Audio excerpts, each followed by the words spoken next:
Welcome everybody to today's webinar. We're excited to introduce you to Instagram marketing for your business with today's presenter, Patty Ross. Monmouth Score, who's hosting this webinar today, is a nonprofit organization dedicated to providing free, confidential business mentoring and education to entrepreneurs and small business owners in Monmouth County. Whether you're just starting out or looking to grow your existing business, Monmouth Score can provide you with the guidance and support you need to achieve these goals. We encourage you to learn more about our services. Today's presenter is Patty Ross, who has over 20 years experience in marketing and has been in the online space since 1998, where she developed an e-commerce program for a gourmet gift company into a $1 million business.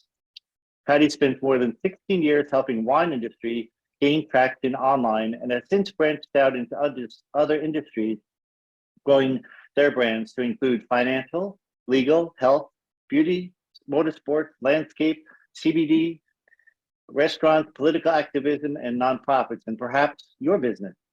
Golden State Marketing and her other business, California Marketing, were founded in 2006.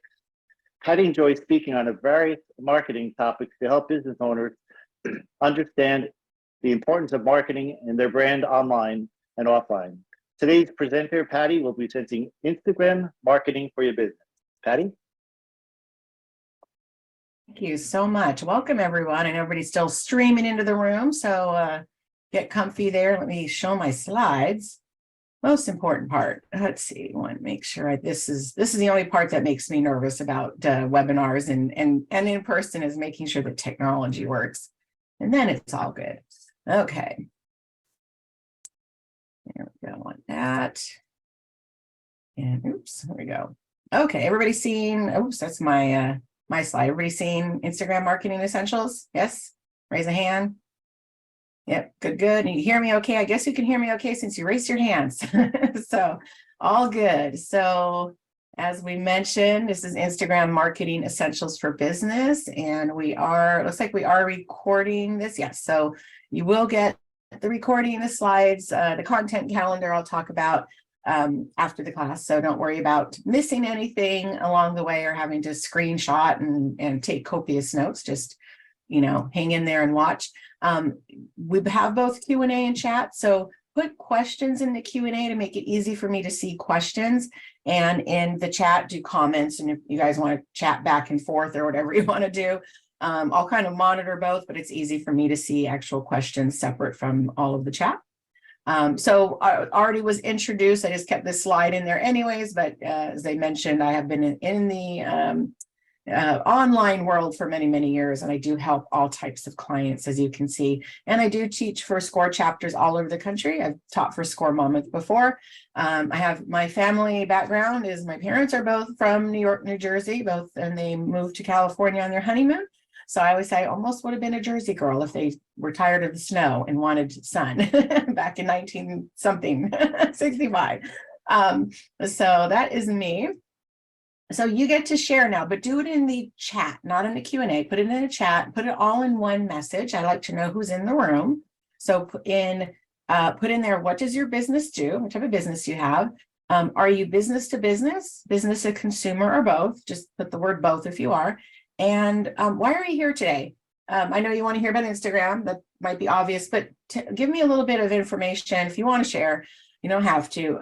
What is it about Instagram? Where are there certain questions about Instagram that you have? Any troubles you're having with it? Just anything that you want to share on there, so I kind of get a feel for who's in the room and what you might want to know that I might not be covering. Hopefully I do. The only thing, just so you know, this class is not a let's start out with creating an Instagram account and how to set up an Instagram. That's not this class. We'll talk about a lot of the basics, but that I'm assuming everybody in the room already at least has gone through the step of creating the Instagram account. And it's not that difficult. Just go to Instagram, download the app on your phone, and go ahead and set everything up. So I just wanted to make that clear because I had somebody thinking it was like that basic of a class, but hopefully we'll learn some basics and essentials and a little bit of advanced information. So, looks like chat might be disabled. Let me see I don't know if I have access to that.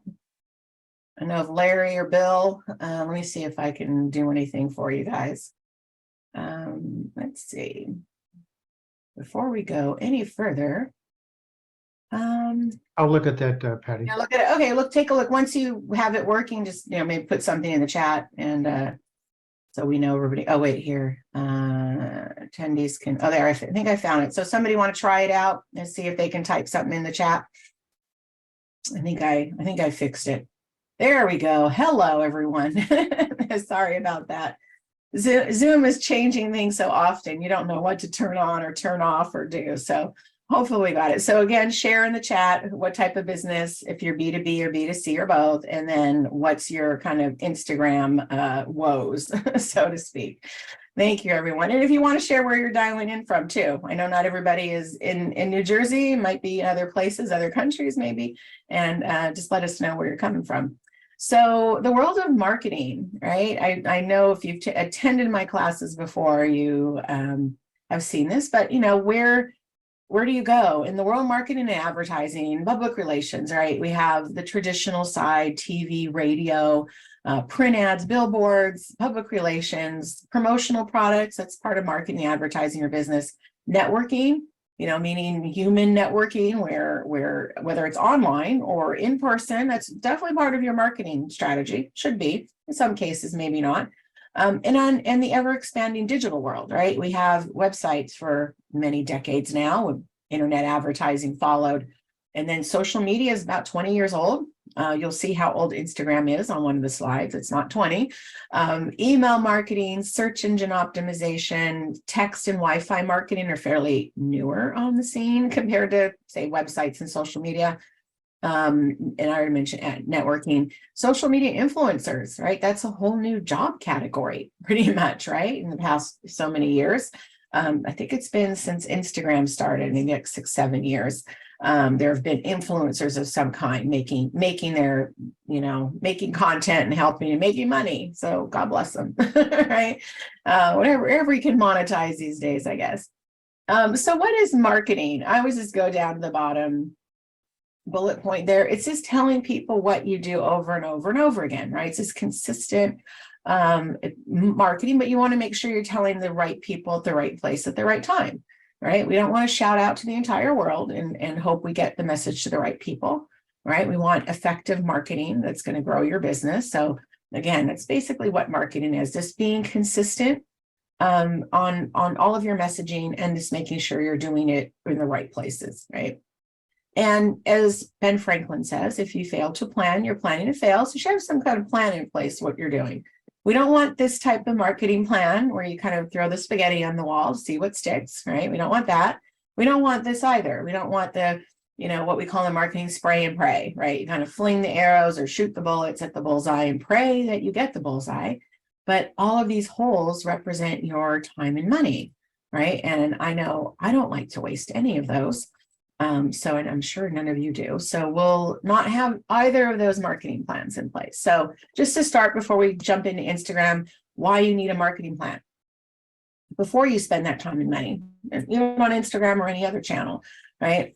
As I already mentioned, it maximizes your marketing budget and return on investment, creates that consistency I mentioned, telling people what you do over and over and over again, encourages deeper thought about your business and marketing. Right. So things change, the world changes. There's big things that change. The climate, a pandemic that we just went through for 3 years plus, everything, the economy can change it, the supply chain, trying to think of all the big things that can change and affect your business. Right. And there's little things, maybe things that in your town, you maybe have more competitors in your area for what you do. If you have a local a storefront, brick and mortar business, so it's always a good idea to look back. Consumer confidence, I was going to say, yeah, it's economy, consumer confidence, but consumers' attitude towards your business or product or industry or technology changes things, right? Restaurants during the pandemic, I think of my restaurant client, had to switch to like QR codes, and we still use them. A lot of restaurants still use them in addition to the paper menus coming back. But things, you had to adapt. So it's always beyond the big things that can affect your business out in the world.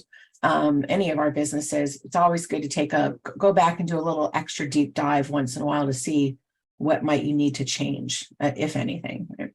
And then it just unifies your team if you have other staff, and make sure you're all walking the same walk and talking the same talk, right?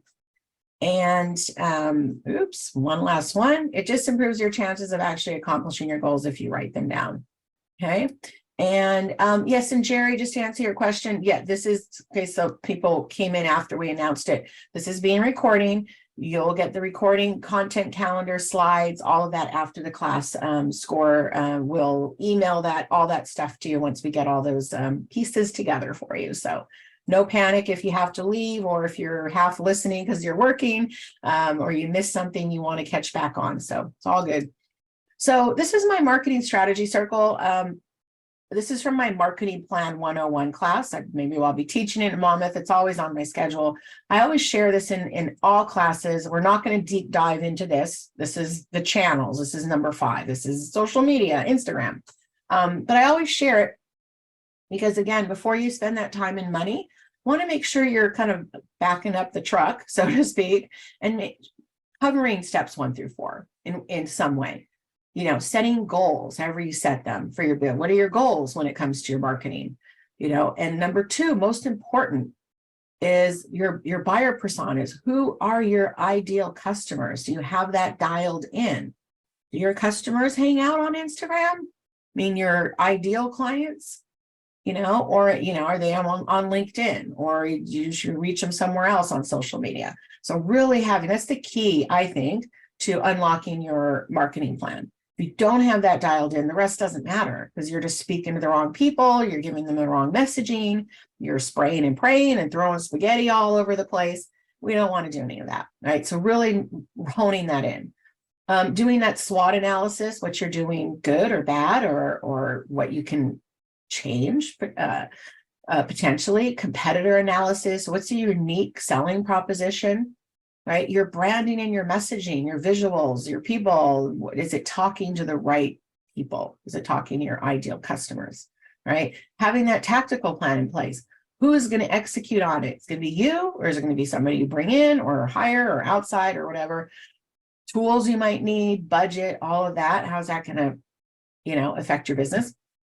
And then just looking under the hood, you got to measure and optimize. Right? You have to, is this working, or is this just a hobby, right? I'm assuming all of us are here to make a few coins, as they say out there for our businesses. Some might be nonprofit, but you still need to make some coins too for your nonprofit. But again, think about all of these steps. Okay. So this is as deep as I'm going into my marketing plan. Check it out. It's always on my schedule. We'll talk to Monmouth about getting it on their schedule locally, but very important to have a plan in place if you don't already. Okay. And then these are, I love lists, you can tell. My top 10, my personal top 10 social media marketing mistakes out there. But they're pretty general here, but no plan in place. I already mentioned that, right? Not being clear about the short-term and long-term goals, right? So social media, especially if you're starting out, and, you know, even if you're kind of well-established into it, it is a long-term goal. You shouldn't expect, I'm going to jump on, I'm going to start posting, and suddenly I'll have thousands of followers and I'm going to have tons of business from it. No, it's really more about brand awareness, engaging with your potential customers, but it is a long game. Okay. Not getting the basics right first. So what I mean by that, and you'll see with it, if you're familiar with Instagram, that's a good example. You have a lot of different options, right? You have your posts. You have reels, you have carousels, you have, what else do we have out there? Stories, right? Facebook and Twitter, and all of them have their own different posting types, but just posting on a regular basis, even if it's just some images out there, you're not getting there like, I have to do reels and I have to do this and that. Get the basics. If you're not consistent right now with your posting out on social media, get that done first. Don't overwhelm yourself if you're doing it. Don't say, oh, I got to do everything. And then you kind of get overwhelmed and you don't do anything. So start with the basics, get that nailed down, and then kind of start adding in the kind of the fancier stuff, so to speak, right? And then not measuring the right numbers. So we love looking at what I call the vanity numbers, like I have 10,000 followers and I have some, 500 likes on Facebook. Great, cool story. Tell your friends and family. But you should also be looking under the hood, right? You should look under the hood and know, are you getting engagement? Are you getting in reach?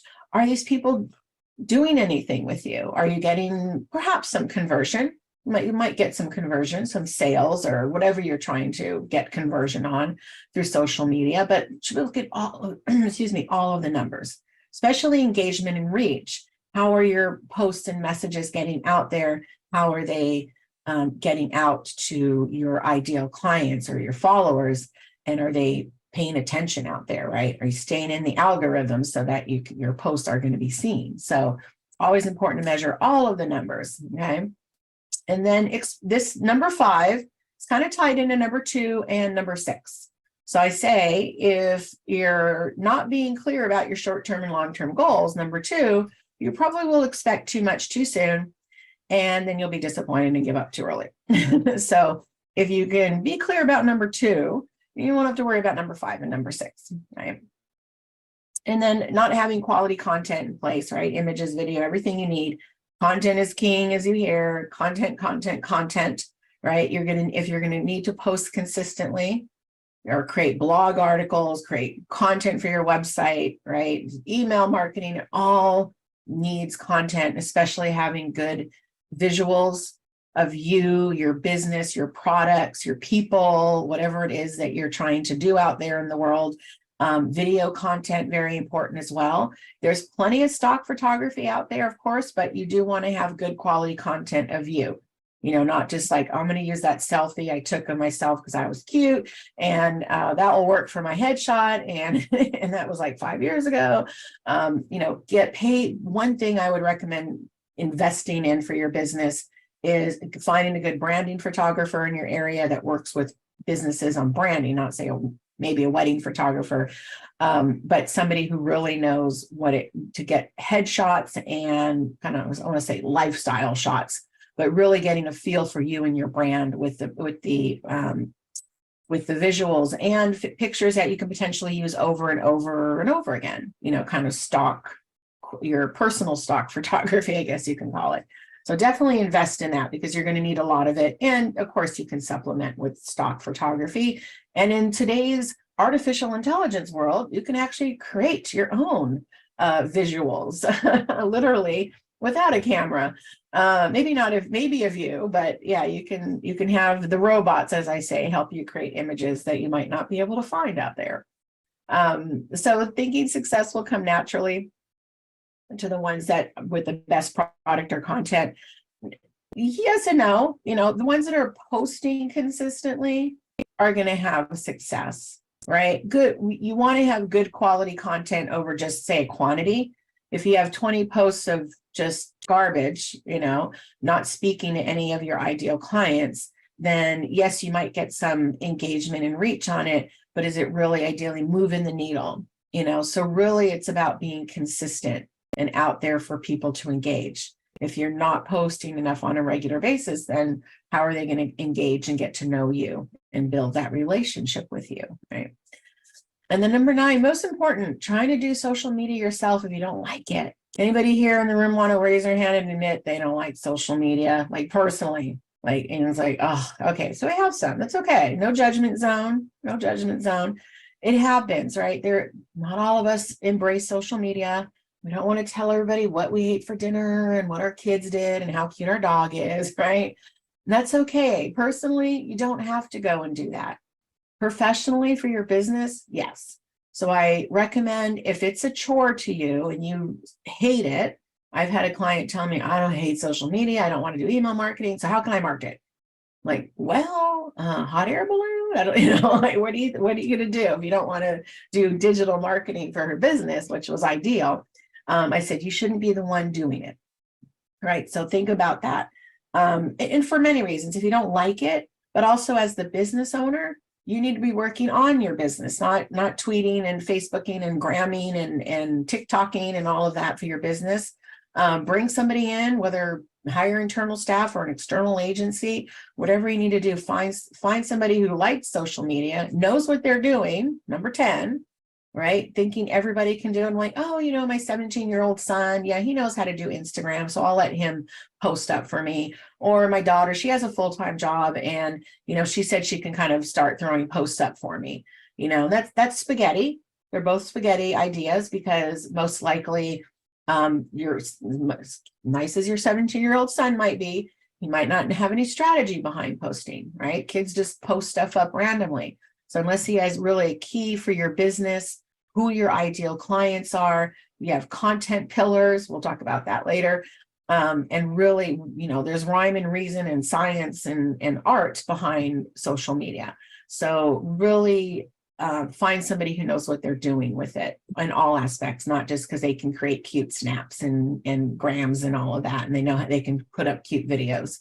It will work in the short term for some content, but again, it'll be kind of more spaghetti approach to it, okay?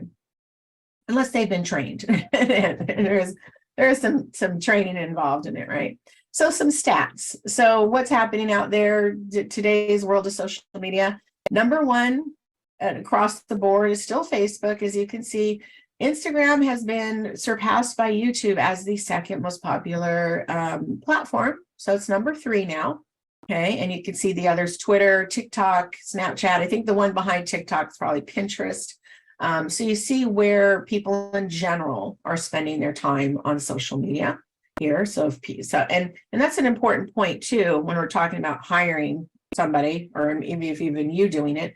We're going to have potentially age bias, right? So the young folks probably say, oh, nobody uses Facebook anymore, because I don't, right? Like, I only use Instagram or Snapchat, or I just look at TikTok. But if your ideal clients are on Facebook, they need to embrace Facebook, you know, and it could be the other way. You know, somebody older is like, I don't touch Snapchat, I don't do that, or I'm not, you know, I'm not under 30, I don't do TikTok. But whatever, it's all about you and your customer, not where you like to hang out yourself. You know, like, I love Instagram, so I'm only going to touch that. The bias can be on your end as well, right? You're like, oh, I don't bother with Twitter, or I don't look at, you know, TikTok. But it's like, if your ideal customers are there and there's more action happening there, you need to embrace that for your customers, not for you, right? So 13 years, happy birthday, Instagram. This is their 13th year. Facebook, who's the owner of Instagram, this is year 19. LinkedIn is 20. As I mentioned, it's hard to believe it's been 2 decades since we've had social media, good or bad, right? It's like still a debate on that it's good or bad. But yeah, amazing, 13 years it's been. So who is hanging out on social media by generation, right? So as of this year, and we all know the different generations out there, Gen Z, Millennials are the youngest out there in the social media. It's now Gen A, Gen Alpha is the babies that are 10 and under right now. But Gen Z, Gen Y, the millennials, they're aging up. I know people still think all the millennials are still in college. You know, well, 27, they may be master's degrees, but they're middle age already. They're getting up there in age. Gen X, our small group, we invented the internet, right? 43 to 58. Boomers, they're the youngest one is about to turn 60 next year.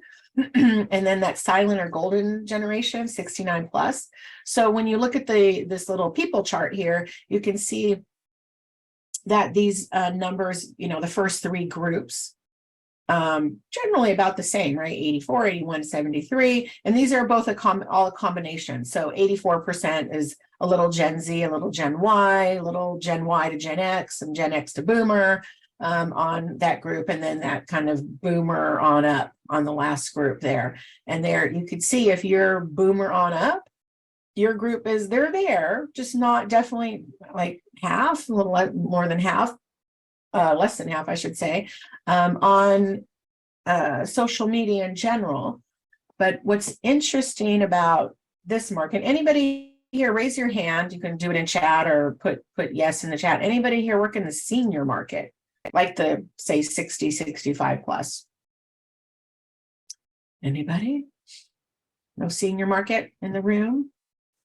Okay. Oh, we got some. Okay. For the 5, at least of you who've said something, could you put in the chat box? What do you do for seniors? I might have missed it already. I'm just curious. Just put a quick, like, what type of service or product that you do for seniors. So what's interesting about this, and even on the other end, is their target client customer for their business might be the seniors, right? So here we go. Thank you, the senior market people. So senior real estate sales and rentals, it looks like real estate investments for seniors. Now, you guys should all get together. You might share your client base.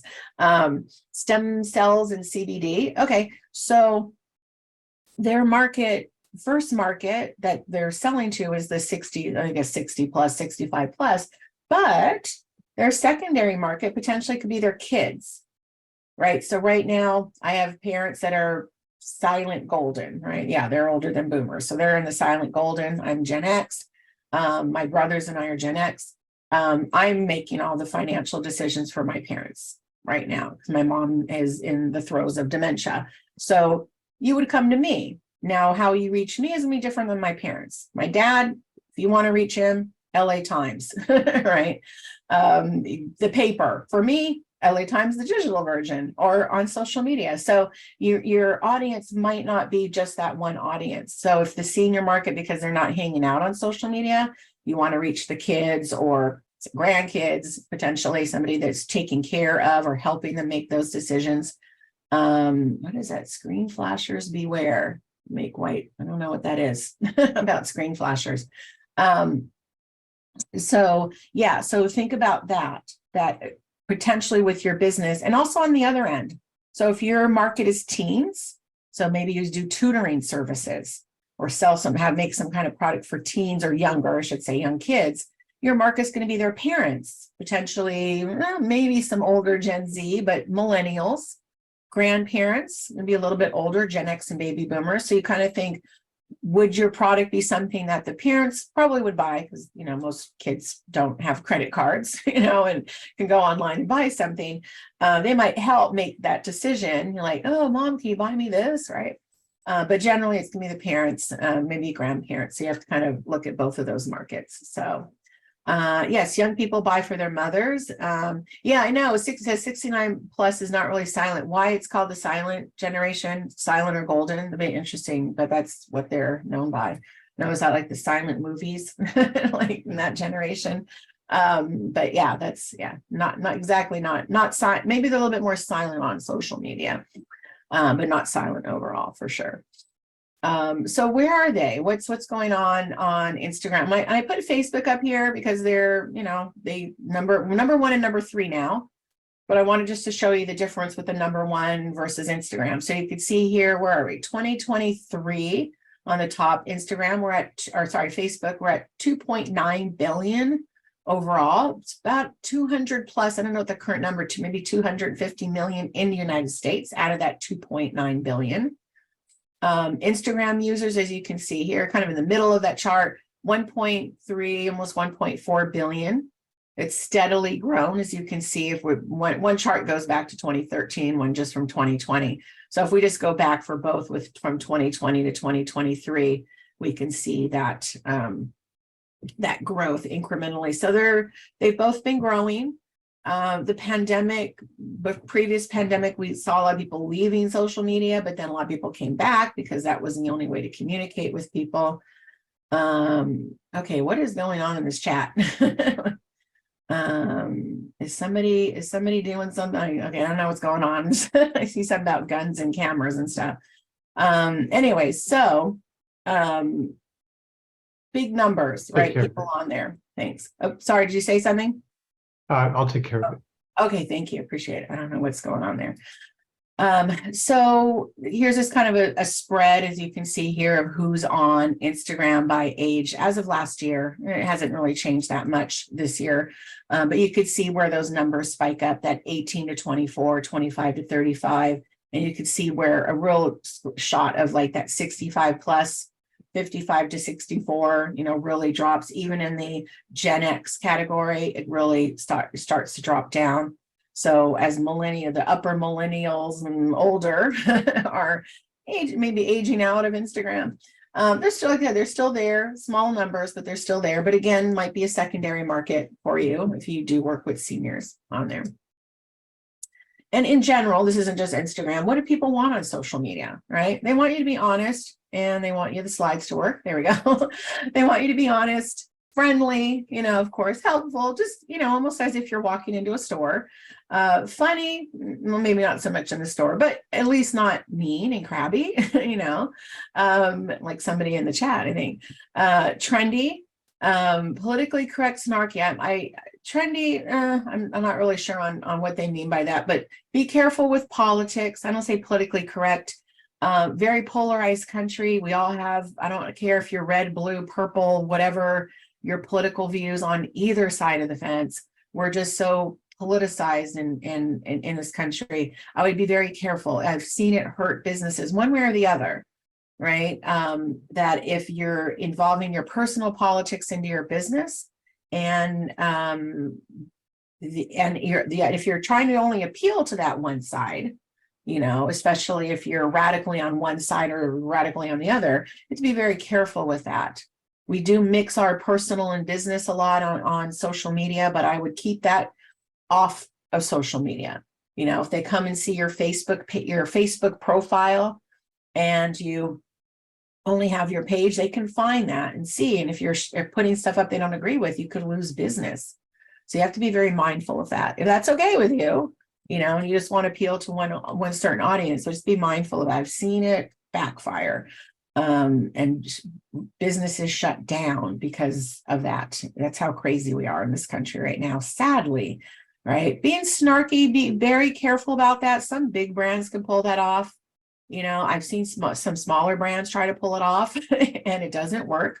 Doesn't always translate well. You might think it does.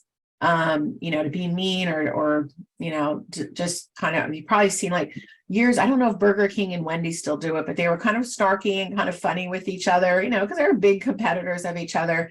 And it was like, oh, okay, haha, they can get away with it. But smaller folks probably could not get away, because it might be looked as like, okay, you're taking cheap shots against your competitor. Wendy's and Burger King, they have enough business, they can take cheap shots against each other in a funny way, And what can brands do to get people to make a purchase on social media, right? I mean, it's about building brand awareness, but potentially it helps in the awareness cycle of the purchasing decision, right? The awareness and the interest of, what you're doing out there on social media. Of course, saying people want you to encourage them to buy, offering promotions, educational content, maybe exclusive content via social media, exclusive offers, great visuals. They just want behind the scenes content. They want to know who you are. When I talk in my marketing plan, as small businesses, we're not, Wendy's and Burger King and Tide Pods and Johnson & Johnson. We don't necessarily not want to have the story behind, who's the CEO, but they want to know us. They want to know who we are. Why are you doing what you're doing? What makes you tick as a business, who your people are, so being able to share that story with them, they want to know, they want to build relationships with you, right? We'll engage with big brands, but we don't kind of build relationships. Now, I shared this slide, the numbers on here, you'll see, as I mentioned, the 2.9 and 1.2 billion.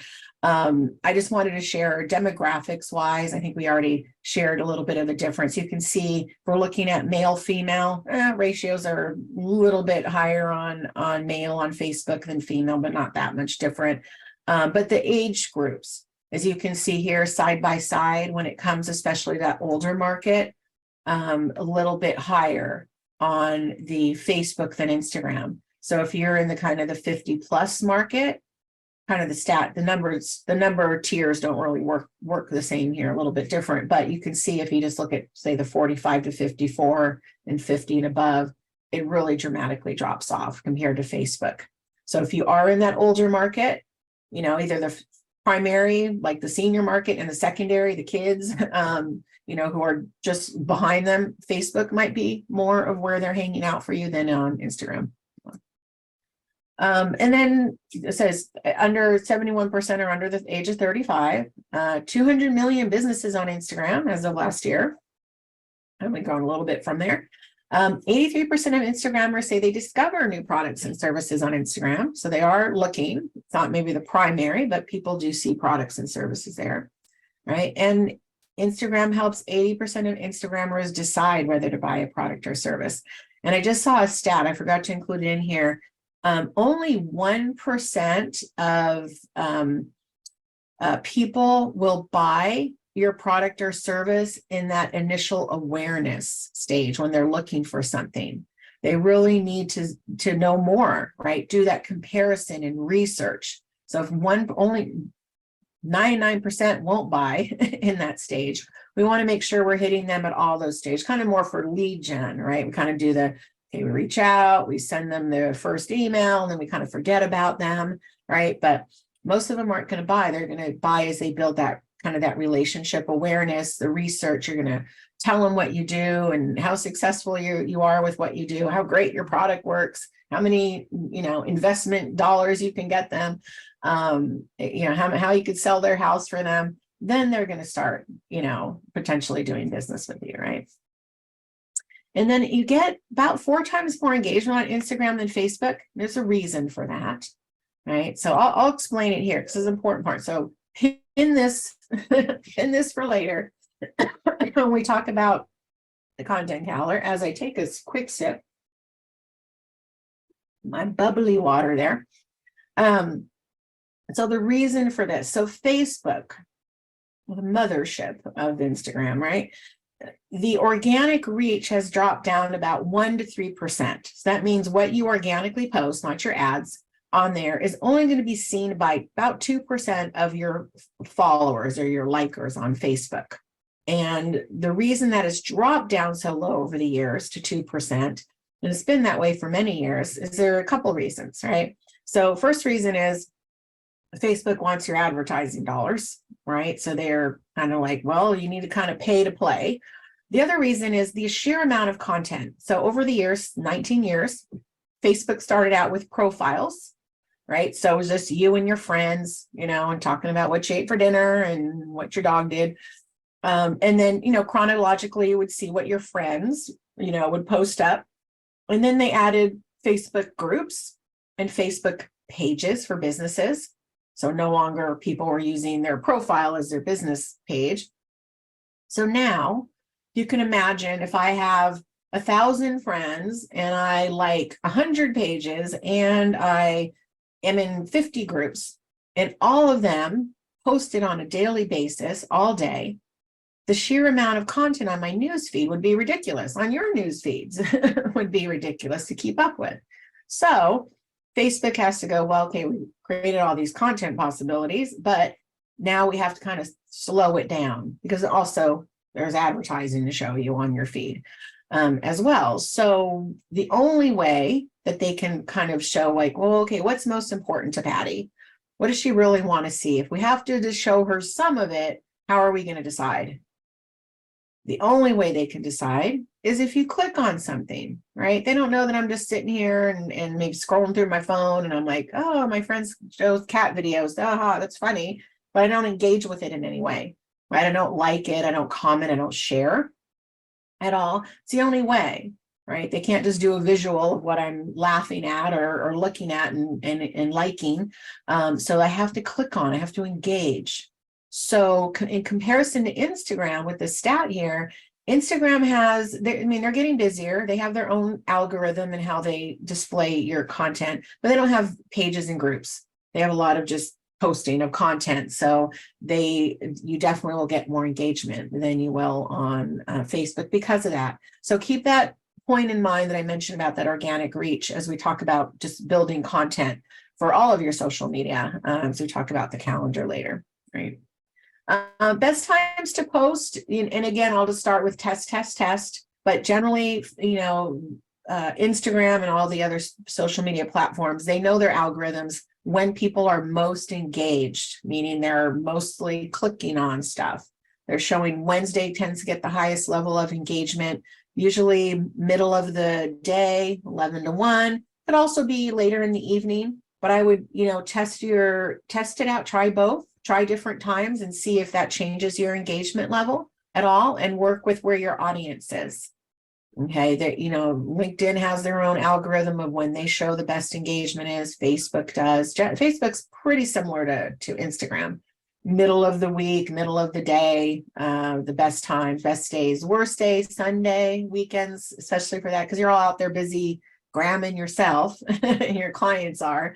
They're not hanging out browsing as much. Not that they're not at all, but they're not as much as the weekdays.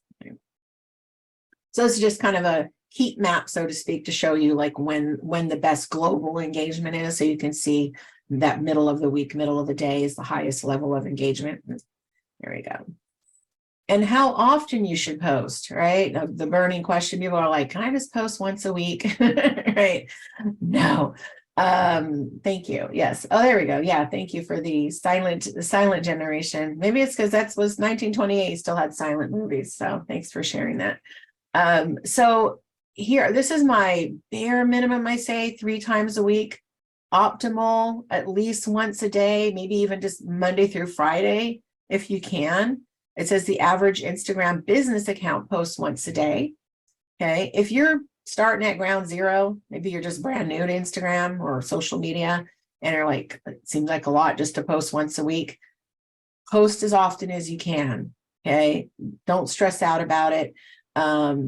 And you know, if you can do more, great. If you're starting out and you can only do 3 times a week, get that, ramp it up, because the more, I always say, the more you're out there, the more you're out there, right? So if they don't have anything to engage with, you can't get that reach, right? And get more followers. I'm watching this from kind of ground zero for a client that they've been on social media kind of randomly. They didn't have an Instagram account. So we're literally starting at 0 and we're growing it organically. I'm not doing anything to game the system. And we're seeing they're just not willing to post up that much. And so they're getting followers. Followers are growing. I'm watching the stats to see how many impressions and reach and all that. So it is growing, but I'm like, if they ramped it up, they would get more engagement. People can't engage with nothing, with air, right? So definitely, and Facebook, pretty similar. But don't go out and say, okay, I haven't posted anything for a week, I'm just going to shoot 5 posts out there today, or disappear, because it does change the algorithm. You do want to stay out there, keep content flowing, you know, as much as possible, and be consistent. Don't disappear, you know, again for weeks and then come back. I'll hopefully show you some tools you can use as well. There we go. I don't know that's a long post there. Okay. So make sure you optimize your bio. So you have your description of what you do, be very clear, so it makes sense to people what you do. Have a call to action, your bio link, and actually I think the slides further down, but Instagram just now allows for up to 5 links in your bio link. So I'll talk about that towards the end, because there's a couple of different ways to look at that. Your action buttons, make sure those are there, right? Branded hashtag, put it up there as well if you want people to use it, or maybe do searches for your content up there. Write great captions. We'll talk about more of like content down the road, but make sure you're writing good content out there. Make it clear, make it interesting for them to read and want to read it out there. So definitely focus on that as well. Oh, yeah, thank you. Yeah, please don't put advertisement. You can definitely all network in the group, but yeah, please don't do too many as far as advertising in the chat. And then actually add in your engagement, add in your location for more engagement, 80% more engagement if you include your location in your posts. Interesting enough. So if you don't have a location, you should be able to put just kind of a general location. But if you have a storefront, brick and mortar type business, I do it for my restaurant client, my winery client, they'll have a physical location out there. But it, you know, since it does get more reach and engagement than without it. So interestingly enough, and this is what it would look like. So this tool, publishing tool, is later. I use another tool now called Post Planner, but you can add that location, you know, right, pull that up, type in the name of the business. And if it's a legit business address on there, it will pull it up and then it will tag that location for you in the post. And then this is kind of no brainer, as I just mentioned, post consistently, right? The more you post to Instagram, the more likes you potentially can get. The more you post to Instagram, the faster your followers will grow, right? It's kind of duh, right? If you're not posting, it's like, it's like kind of having a storefront and you randomly close your door, and shut it and don't let people come in. You're not going to get any business with it, right? I mean, it's maybe different than followers, but if you're not putting something out there, there's nothing for them to engage with, right? So keep that in mind, right? And so I mentioned the algorithms. Instagram has been changing it up lately, right? It used to be chronological, I think up until last year. But as things change, it grows. They're kind of been playing with it, good or bad. They changed the chronological views. You now have to go back and choose it. But how your content is shown is based on interest, how much Instagram thinks a person will like that content based on previous activity, how recent the post, how they engage with you on a regular basis, how often you use Instagram app, how much time I spend on Instagram, who I follow, so really all of those factors play into it. It's not like I post and everybody's going to see it in chronological order, right? So how that content is seen. And I might go on Instagram and scroll through my feed, like a week later, so not everybody is seeing all the posts as soon as everything is posted up. So keep that, it's about being consistent with your content. Yes, I do post on Post Planner, and so that's a good question, Karen. She asked me if I resize for Facebook versus Instagram. No, I used to. So I use Canva, and if everybody's familiar with Canva, they have an instant resize. So you can start with a Facebook size and then resize it to Instagram, adjust it, and Twitter and whatever, all the other TikTok and I'll say TikTok, LinkedIn, Pinterest. Between Twitter, Facebook, and Instagram, I use the Instagram size. Instagram is the most picky. They don't want a Facebook size or a Twitter size. So I can use Instagram on those three platforms. Also on LinkedIn, I find they work. Pinterest has that more narrow, taller, it's not as taller, but more narrow. So I might do a resize on that if I'm doing something similar. But yeah, so I stick with this to make it easier. If I'm using the same content across all the platforms, I just do one size. So I don't have to go and grab my Twitter. I used to. There's my IG size, here's my Twitter, here's my Facebook.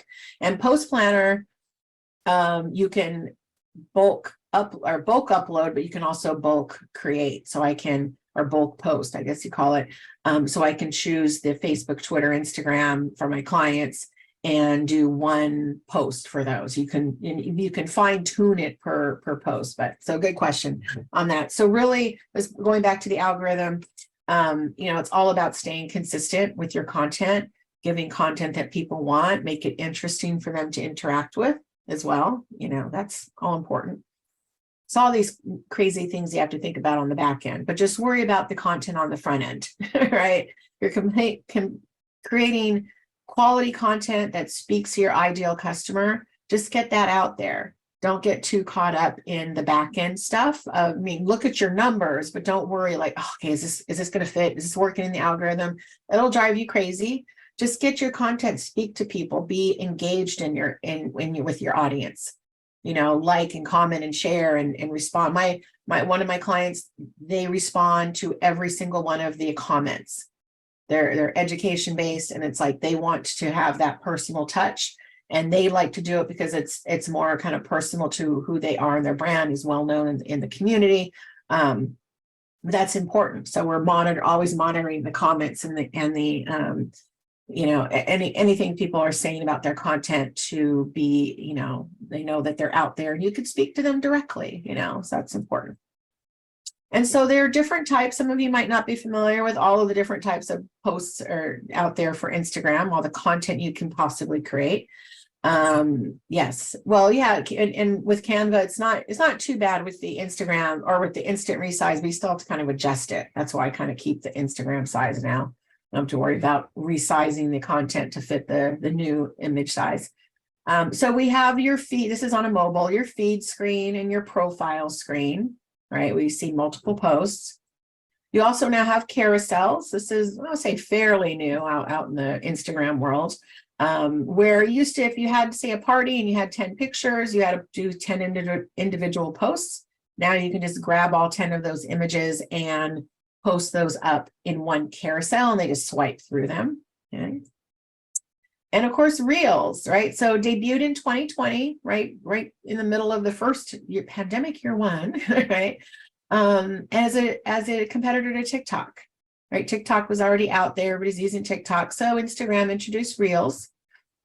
Quietly in January of 2021, they announced that, well, you can post your Instagram, or sorry, your TikTok branded or other third-party video apps that are out there on Instagram, but they might not show them as much. They'll still show them, not like they're going to take them out, but it's better if you're doing Reels, TikToks, and now YouTube Shorts.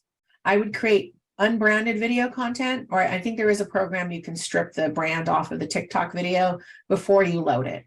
And it makes sense. They're a competitor. They want for you to use their brand, right? So it's better to post, create it generically. And again, YouTube Shorts, if you are doing video content, I would definitely check out Shorts. They just launched it. I think it was soft launch in 2021.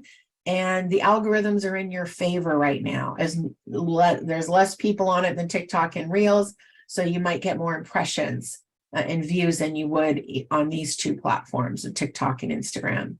So I would, and it's the same, 60 seconds or less, same format. And it's different than the long form, just regular YouTube. They're called YouTube Shorts. So check that out if you haven't checked that out already. Let's see. I'll talk about the social media posting tools down the row. So hold that question. Do you recommend having a marketing banner? Oops, sorry, they're scrolling so fast. Do you recommend having a marketing banner where content and posts have a similar look and colors, or not necessarily? Oh, I think you're talking about the header. I think, Jennifer, you're asking about the header on there. I'm not sure about the marketing banner, if that's what you mean. But if you want to rewrite that or explain that, I can answer it. I've heard videos get more engagement. Definitely. You do get their most popular content on social media across the board. People like video content. So having good quality content, video content out there, as well as the images, is important. Okay. Yes. So Dana says the algorithms on Facebook have affected even the posts that really done well with regard to engagement. Instagram, the engagement has been up. So yeah, definitely. I just say post consistently across the board, and see what happens with your engagement and reach. Check out what times, what type of content, look and see, is your video content getting more engagement and reach? Not saying only do video, mix it. I think one of the slides I say mix it up, right? Do a little bit of each of them and see, do some carousels, do Reels, do stories. And I realize I have stories down the road somewhere here. Just realized I left it off the mix here. But again, here, this is as of last year, 82% of the global internet traffic will come from video streaming and downloads. Okay, it's their favorite type of content, as I mentioned. 54% of consumers want to see more video content from the businesses they support. So get those cameras out, right? Or there's stock video out there as well. And you can create video from pictures if you want, but people do like that. Yeah, and somebody asked about advice for someone who has never done a video, equipment needed on a budget. I mean, you could use, if you have a good quality camera on these things, you can see me holding up my phone, right? They're pretty good. Just make sure they're, if you're doing shooting, I talked about this on lives, and the same with video content. Make sure if you're shooting video content or lives, if you're doing lives, Facebook or Instagram lives, make sure you're checking if you're outside and it's slightly windy. It might sound like a gale force wind. Might be some background noise. Check lighting, make sure that looks good. Make sure, so there's really no fancy equipment. Maybe inside you might want to have a light ring. You've seen that where you can set it up. I have a little external camera on top of that you're looking at now, and it has a little tiny light ring on. I don't have it turned on. I think it's pretty good. It's a little dark in this room that I'm in right now. little May gray out there. Not a lot of sunshine happening, but that might lighting. So really not a lot of fancy equipment. A tripod somebody mentioned, make sure video content is steady, but you'll see social media influencers, they might have a backdrop screen if they're doing regular video content, or maybe some type of background with a camera phone and a light ring, and that's about it. Right? Like I said, maybe the tripod, usually the light ring is on a tripod and you put your phone in the middle of the light ring. That could be as easy as that. If you're walking around, not easy to have a light ring and a tripod, but be as steady as you can. Maybe you're doing behind the scenes video content, so you want to make sure you're not too jerky, or there's noise in the background. And it doesn't have to be fancy. There's a gal on Instagram, and I started following her. And because of Instagram, I went to her shop. So they're in Las Vegas. She has couture donut shops and some cafes. And the donut shops Instagram account, they do their own social media. But on her, as one of the business owners, she does daily day in the lives. And a lot of times her and her daughters, I should say, young daughters, and she's driving around and she's running errands and she's going to the donut shops and she's doing different things. And I went to her shops when I was in Vegas last fall, and there was a line out the door. I didn't get donuts. They were sold out within an hour. So, but I was just amazed at, her, from all her Instagram content. And it's nothing that's fancy. She's just walking around like, here's me and my daughters eating dinner. Here we are going to the grocery store to buy our lunch. Nothing, here we out eating dinner, or traveling on an airplane going somewhere. So it's very short day in the life video content that's really nothing that's fancy. So you're getting some technical suggestions there in the chat. A gimbal stabilizer. So yes, Jeff, yes, it's being recorded, and we'll make sure we save the chat. We'll include the chat file on the landing page of all of these suggestions that you've been getting. You can get as well. So and I think I skipped that as I was talking about it, but it says video content on Instagram gets 2 times more engagement than any other social platform. Again, that kind of goes back to, I was talking about the engagement and reach and on Facebook. And videos are shared 1,200% more than images and text combined. People share those videos. I used to have a slide, I just popped in my head, that talked about people, I think this was more on Facebook, but people tend to like and share like educational content. I'm trying to remember, I haven't seen this slide for so long. I don't know why I deleted it. But what they share might be different. So they might share more funny videos and maybe educational videos. So, see what, when you check your engagement, you can see how many shares you had, how many reactions you had on it, how many people commented, of course. So see, are they sharing your funny videos more than the educational videos?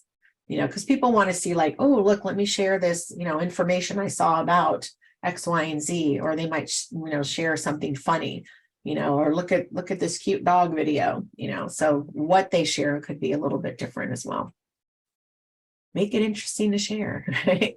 And then these are carousel post ideas. So I just grabbed these off the internet. I thought it was interesting to see how people are using carousels. And typically I only grabbed 3 of the samples, but these were all like 6 or 7 pictures in the carousels on average. You can use it to promote a product. So here's some different views, a couple different models wearing the same outfit. Use it, do some good product shots in different angles, perhaps if it's one product. And you can do video content in as well. This is called a curate in the moment photo dump. So take a product and put it in different backgrounds and different places and locations, right? In the moment. Before and after reveals. Maybe you guys have a product that has before and after, different success before and after. Kind of so not so good looking one, but good one to do. People want to know what you're going to look like or how it's going to work and before and after. Invest in brand storytelling. So here's this guy, 7 different pictures of him and his granola and is different, and here he's making it. So just some nice branded photos of you and your product. I mean, if you're a service, you know, can't show you stirring up a granola, but figure out what could work for you and you're telling your story in some way. Custom recommendations. So here's an example of different serums that they sell. If your skin's dull or dehydrated or oily, you know, give them suggestions on how to use your product. And then customer reviews. So some of you might be getting Yelp reviews, Google, Facebook reviews, maybe on your site. I have a restaurant client that has all of the above. We get Google, Facebook, Yelp, and then they have reviews directly on their site. It's a restaurant platform. So I will go through all of those platforms and I will pull reviews and I'll create them, usually individually. I'll mix and put them in the mix of tests. They have quite a lot of them. So I pull them. Sometimes I'll put them in a carousel. You know, like this, you can maybe it's like on one product, you know, they're all reviewing the gumbo, and then I might do a carousel about the gumbo, or I'll put them up individually. So if you have reviews, make sure you're using them, you know, create some backgrounds. I'll put the Yelp logo or the Google logo, or, you know, wherever I pulled it from to show where it was pulled. So if they wanted to go see it, it's a real review, they can go look for that there. And then user-generated content, right? So if you're lucky enough to have user-generated content, you can grab it all together. These are different people, obviously wearing the same top or outfit. So great idea to get that if you can. Encourage it, you know, user-generated content. Behind the scenes. So again, whether it's a behind the scene video, here's just a carousel of, you know, 6 or 7 pictures of what's happening behind the scenes. Do we have any wineries in the room? Raise your hand if there's any wineries. I usually have 1 or 2. Maybe today's will be none. No wineries. Okay. Wineries are great at behind the scenes content. I'm not saying in a good or bad way. I was curious to see, but you know, especially we're coming up on harvest in a month or so, depending on where in the country you are. And they'll like, here we are picking the grapes. Here we are trucking the grapes to get picked. Here we are, you know, de-stemming and fermenting, and we're okay, they're going in the barrel, and then at the end of it, the bottled, and and then here it is in the glass, right? So I follow a ton of wineries. I've been in the industry almost 20 years. So I see a lot of that coming up this time of year. It's great that they do that. People want to see stuff behind the scenes, right? How does it get into that bottle, right? And then I talked briefly about lives. Anybody here do Instagram or Facebook lives? Raise your hand, say yes in chat. Anybody? Are we all shy ones? Don't like going live? Anybody ever have gone live on Instagram or Facebook? So it's interesting. They definitely became more in favor during the initial years of the pandemic, right? It feels like we're talking like a decade ago. It was only 3 years ago. Right? We had to communicate with each other. We go on Zoom, we go on lives, different things you can use them for. So we have one. So Elaine goes live. All right. So you can host Q&A sessions. Talk about a product or service behind the scenes. I mentioned the donut lady, right? She usually does this on lives. And I think some of them might think she's doing reels. She does reels, but I occasionally might go live. Recommend products or tools, offer tips, summary of things you're working on, a product launch, you know, all of these topics. Pretend interview. I did a Facebook Live interview. Somebody wanted to interview me. You know, I don't recall that she had any script or she didn't feed me any questions. I've done interviews on video before and they might say, well, you tell us what you want us to ask, you know, you guide the discussion. But that's a good idea. If you're not comfortable with it, and not everybody is, because you're live and we get nervous and we think, oh God, I'm going on camera and I'm gonna forget what I have to say.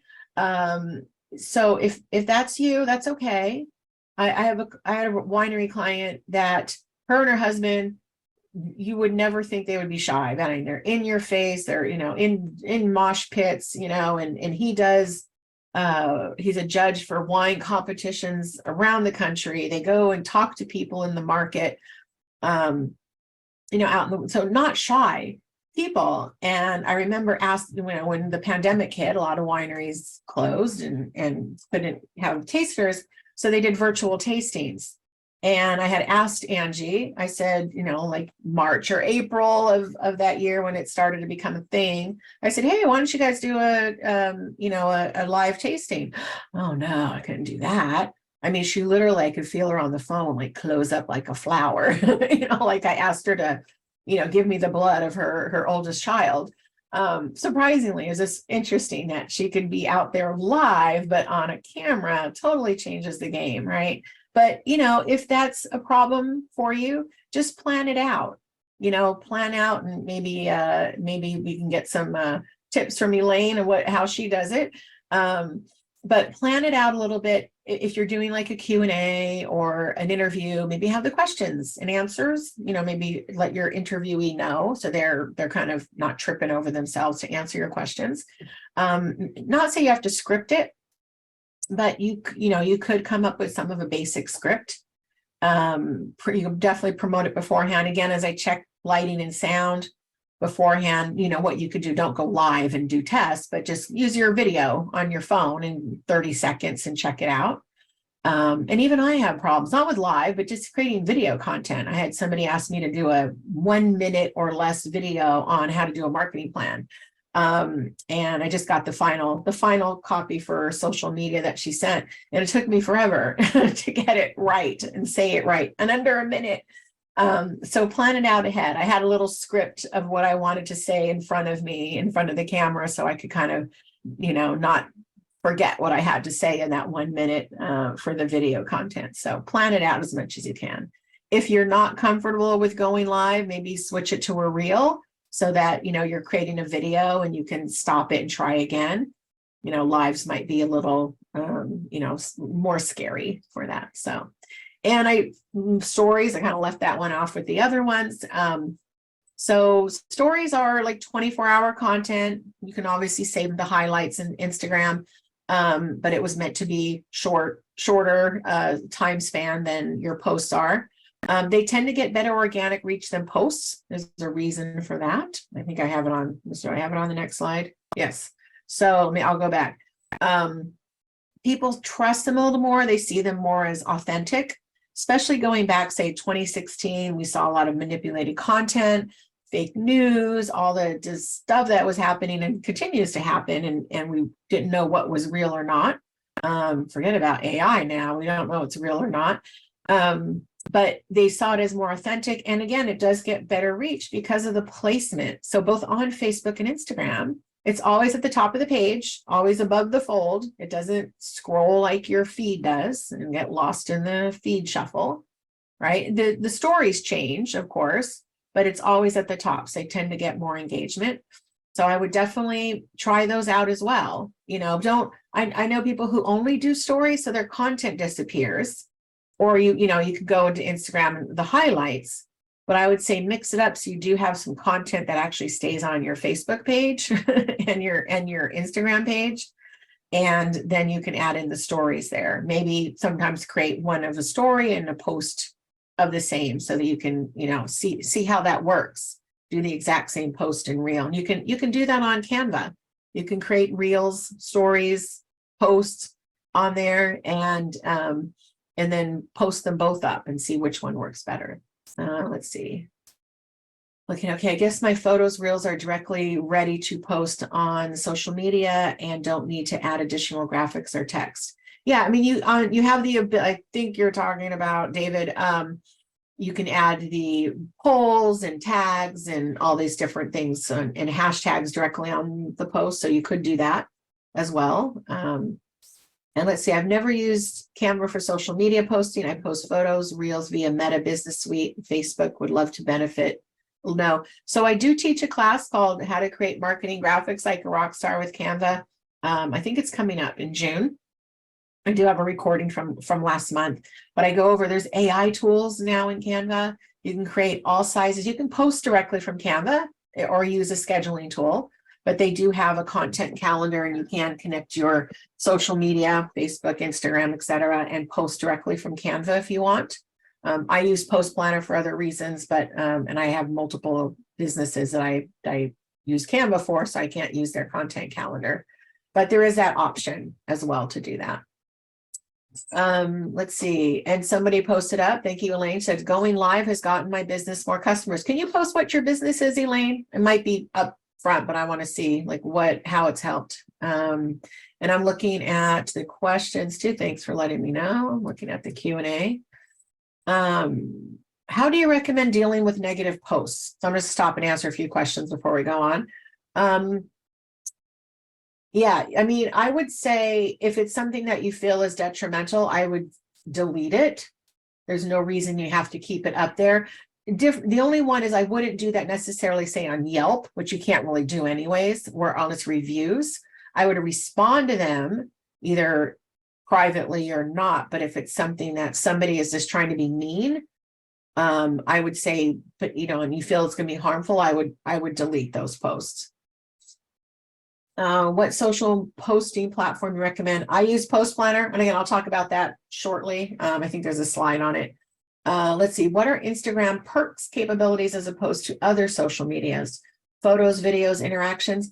It's as far as perks and capabilities, it's a different format, right? Originally, now you can post stuff on your desktop, but 13 years ago, it was just meant to be a quick way to take pictures with your camera phone and post them up.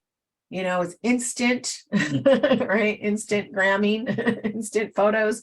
So that was the purpose of it. Just like, hey, I want to share, I'm out running around, having a good time, snap, post it up. Everybody gets to see what I'm doing instantly, right? So for businesses and as Elaine pointed out, she's using lives as well. Sorry, as soon as I touch something, there we go, stop right there. Let's see, so I want to go back to Elaine. Yes, I do. I go live on my personal business, soap, Miss E soap, and Elaine's personal. Okay, so she does, I think, soap products. So again, you're hitting a little bit younger audience, and just a different way to reach out to your customers if they're hanging out there. So I would try Facebook, Instagram. If you're business to business, might be more LinkedIn and Twitter. Maybe not so much Twitter these days. We'll just see how that sorts out. But yeah, I would say it's definitely a different way to tell your story than maybe Facebook is. So definitely more a very visual medium, not that Facebook isn't, but of course that's, start out with photos, videos, some more visual medium for content. That makes sense. Might not work as well. It could work for service-based businesses, as long as you have good visuals. That's the most important part. That's what's going to capture people's attention, on that. Let's see. And Elaine, thanks for sharing, Elaine. I appreciate that. She had to get out of her fear bubble, right? So you want to share that, some people might need a therapy couch, that's okay. But not everybody's comfortable. I had a client I taught in my coaching program, and she just she just shut up like a clam if she had to go live, but she's very comfortable. She had a service-based business for weddings. It was catering and, the mini donut thing. She loved doing that and talking to people. But if she had to stop and tell her own story, doesn't work, so get comfortable in front of the camera if you can, maybe work with somebody who's, can help you with that. Let's see. I'm just going to delete some of these questions I already answered. Okay, that one. So many good questions. Thank you. Let's see what else. I think that's it there. For IG stories, is it the same reach algorithm if creating an IG story from scratch or sharing my IG post reel to my IG story? IG post reel to my IG story. So it can be the same reach. So yeah, you can share. The only difference, I think I'm reading this right. For example, like going to LinkedIn, their algorithm says if original content gets more engagement than if you're just reposting content. So it might get more reach if it's original, but you can share. I mean, you could say share it over. Yes, it might get a little bit more reach as an original content than it would be on a shared content. On Instagram, it should be, but I would try it doing it original and try doing it as a reshare and see if you get any reach and engagement on that. If you're looking at your analytics, you should get that. So I'll keep going on this. I did the stories. So content, right? The big question, what kind of content? How do we create content, right? Content is king and queen, right? So anybody here create content pillars? Ever heard of content pillars for their business, right? So what are content pillars? They're just basically, as it says here, key topics or themes that your brand's content revolve around, right? And they give you kind of structure and consistency. You're like, oh, what do I post? I don't know what I should post, right? So these are kind of the four main types of content. And then you can have pillars. So educational content informs and educates your audience, builds that brand trust, right? Positions you as an expert in your field. And this is across the board. This isn't just an Instagram thing. This will be your Facebook, LinkedIn as well. Okay, might be a little bit different on LinkedIn, being a business to business. Inspirational content, okay, type of content aims to inspire your audience, create that emotional connection to you and your brand, right? Success stories, motivational quotes. People love inspirational quotes, right? Customer testimonials, behind the scenes, okay, that's the inspirational. Interactive, quizzes, polls, contests, user-generated content, Q&As. Promotional, because we do have to promote. Everybody I know feels kind of sleazy and salesy when we're like, oh, I gotta promote. Well, yeah, don't have it be all of your content. And usually they say, I don't know what the ratio is now. Not 7 out of 10 should be non-promotional, and 8 out of 10, and then you add in the promotional. It's okay to have promotional to say, hey, here's my product spotlight. Here's a sales offer, special offer, case study. Right? In that buying circle, you got to think about, and I wish I had it in this slide, but it's in my marketing plan, right? The buying circle is we start with the awareness stage. Hey, I need a product or a service. We're kind of like, let's start searching for it. Let's do some research online or offline, right? And they start doing some product price, whatever comparisons. And then they finally like, okay, I'm making the purchase. And then maybe you're going to retain them in some way. Right. So it's all about gain and retain. So your content can revolve around the buying cycle as well. Right. So if you think about your content in these, that we're in the, what's in the awareness stage, what might be in the research product price comparison stage, and then what are you doing to retain and then to advocate for you, right, as well. So you kind of think of that. So these are the four main types of content. Then there are the pillars. So once you figure out, okay, we need to create kind of content within these four types, you can do pillars. So I pulled, there's a lot of stuff here, but I wanted to share it. You'll see it on the slides. I pulled, I think, 4 different types of businesses, and I just said, let's build content pillars for them, right? So, and you generally want to have, I say it says pick up to 4. Here's an example of 8. So I just pulled 8 for 4 different types of businesses. I'll show the other 3. But you don't want to do all of them. If you do try to do all of them, you might do none of them well. And you're scattered and you're like, I can't really do the, community engagement, or we don't have anything on sustainability practices. I don't have any reviews.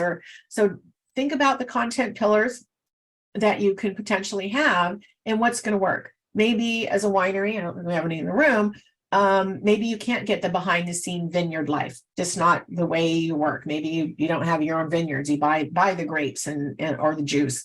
So that might not work. Wine education. Are you speaking to wine connoisseurs or wine beginners? Events and tasting, right? So think of 4, up to 4. That would be good buckets of content that you could consistently create on a regular basis, right? And you can trickle in some of the other content pillars. If like say testimonials and reviews is not one of your 4, but you occasionally get them and you can add those in. But don't sweat it and try to say, let me do all these different types of content pillars out there. Here's some for a skincare brand, so any that are doing, products so you can do education, product spotlights. So you're touching on those 4 main content ideas: inspirational, educational, promotional, interactive, right? Community engagement here. So, just to give you an idea of what these would look like. Here's one for a travel agency. Spotlight destinations, travel tips, customer testimonials, behind the scenes, right? Kind of a lot of them are the same. Travel related news and updates. Okay, I did one for nonprofits. I think there's some nonprofits in the room. Impact stories, volunteer highlights, donor spotlights, events and fundraisers. What are you advocating, right? Community engagement. So think of your 4 pillars. Anybody have 4 pillars that they have in mind of, or buckets, however you want to call them, of content that they create for their social media? Anybody raise their hand? So anybody kind of already do this without really like knowing it's called a content pillar? Like you say, okay, I have 4. Okay. So you have 4 or 5, somebody, if you want to share, if you kind of, in there, what your pillars are, are they behind the scenes? Are they educational? So inspirational, educational. So Elaine said, perfect. So, and you can combine those, maybe it's inspirational and educational, or educational and promotional. You give them a case study or information on, why you should, use this product or service, and like, hey, here's a 20% off coupon for it. So you could combine some of the pillars as well, or the content types, I should say. So yeah, hopefully that makes sense. So think about, once you create the pillars, the next step is what content do you have to put under those pillars on a regular basis. And this is how you can fill out your content calendar, right? Under those, making sure you're hitting all of these, hitting the 4 corners, so to speak, of the content types. Makes sense? Any questions, just put them in the chat, answer those. Let's see. So Rizzy, I think it is. I make a list of my strengths and weaknesses and highlight both in a positive way while making content. That is great. I love that. I have to check out your Instagram, see how you do that. Got to share your Instagram with us. But yeah, that's a good point. Is who was I watching? Somebody was talking about their, this was interesting. I was watching a news story. The CEO or president or whatever his title is of OpenAI, which is ChatGPT, the CEO of that company, went in front of Congress, I think last day or so. And it was interesting to watch him because he was basically like, hey, this is great, but we really have to be careful with this, and it's kind of scary. So it was interesting how he was kind of talking negatively but positively at the same time about his service. It's like it can be. We've unleashed the beast and opened the Pandora's box of AI. And now it's like, it could be great, but it could be scary. So kind of just reminded me of that when Rizzy said that. So thanks for sharing that comment. And this is something, once you get those pillars and figure out, kind of call content journey mapping. And this might not be your exact map, but mapping out. So here, this is basically taking one blog post and turning into 31 pieces of content. So you don't look at your content as silos, individual pillars. Look at it as like a web of content. Right? A octopus or spider web of content, where could you start with a blog post and maybe have 3 points in it? And then you take those 3 separate points and make them into 3 separate videos, TikToks or YouTube shorts or whatever. Then you turn it into 3 social media posts that you put on Instagram or Facebook or Pinterest or wherever. Right? So again, this isn't a set in stone, only do it this way template. But I wanted to give you guys a feel like when you're thinking about your content, so it's not all silos, that I could take a blog post and then turn it into a social media post. And maybe I could do a video about the content. We did that. A client of mine did medical devices for women, and their physical therapist would do short YouTube videos. I think we did like 2-minute videos explaining different medical situations with that women would have that would use these products. And then we would also do a blog post, where I think we started with a blog post. We'd have her do some short video content from them. Then of course that was a social media post, so we weren't thinking of like, okay, it's only going to be a blog or only going to be an individual video. We was like, how can we use this all over their network of platforms and social media and et cetera. And maybe an email. The blog post is emailed out as well. The video might have been emailed out. So again, this is kind of just the social media. journey mapping, but you can also say, what can we also put in there that might be a good email content to send out? And yes, I usually create 2 to 3 minute videos and break them down for each platform. That's great. You can do that. Different types of popular content that's shared on Instagram, not necessarily any order, but people love human faces. You can see it gets 38% more than photos without faces, like the headless people. Food, very popular, gorgeous food. People love looking at food, like the donuts, the donut lady, just always squeezing and tearing apart the donuts. I'm like, oh, gotta have those. Probably a good thing I didn't have them. Animals, people love their pets. I'm on Pugs of Instagram because I have 3 of them under my desk right now. And inspirational quotes, already mentioned. So these are kind of hitting on some of those content, the main content types, pillars. How-to videos, right? The educational, historical. What would we put historical under? Inspirational, promotional, interactive. I don't know what that would fall under, but it's good, potentially inspirational or educational, like throwback Thursdays and historical things that happen with you or your business or area that you're in, right? User-generated content, very popular if you can get it. If you get user-generated, encourage people to take pictures, use your product, show it out in the wild, so to speak. Behind the scenes, right? Of course, we always talk about behind the scenes. If you have something behind the scenes, mine would be pretty boring. Maybe me sitting at my desk creating content for clients and doing webinars. Not much else happening here. But if you have something interesting behind the scenes, you might want to share that on occasion. Just be careful. Somebody asked me once, what if I have something proprietary? I'm like, just be careful. Don't share something proprietary that somebody could borrow from you, of course. So be mindful. Landscapes and scenery, people love it. Color blue gets more engagement, interestingly enough, but don't go put a blue filter on all your pictures, naturally blue. But don't do all blue as well. But it'd be interesting to see. Maybe, try something that's naturally blue, maybe a ocean scene or something, and see if you get more engagement on it for some reason. Real-time trends, of course, this is probably a Pokemon Go donut. Is that still a trend? I bet older slide. I don't know if people are still doing that Pokemon Go thing we all were crazy about years ago. But if you can do something on a trend, perhaps you can use that. And just some quick stats, average engagement rate. I'm just going to read the highlighted ones. Rate photo posts. You can see a little bit higher for photos versus video. Interesting. Carousels get higher engagement compared to just plain one video post out there. Videos get 21% more engagement compared to images. Business accounts with fewer than 10,000 followers have an average engagement rate of 1.11%.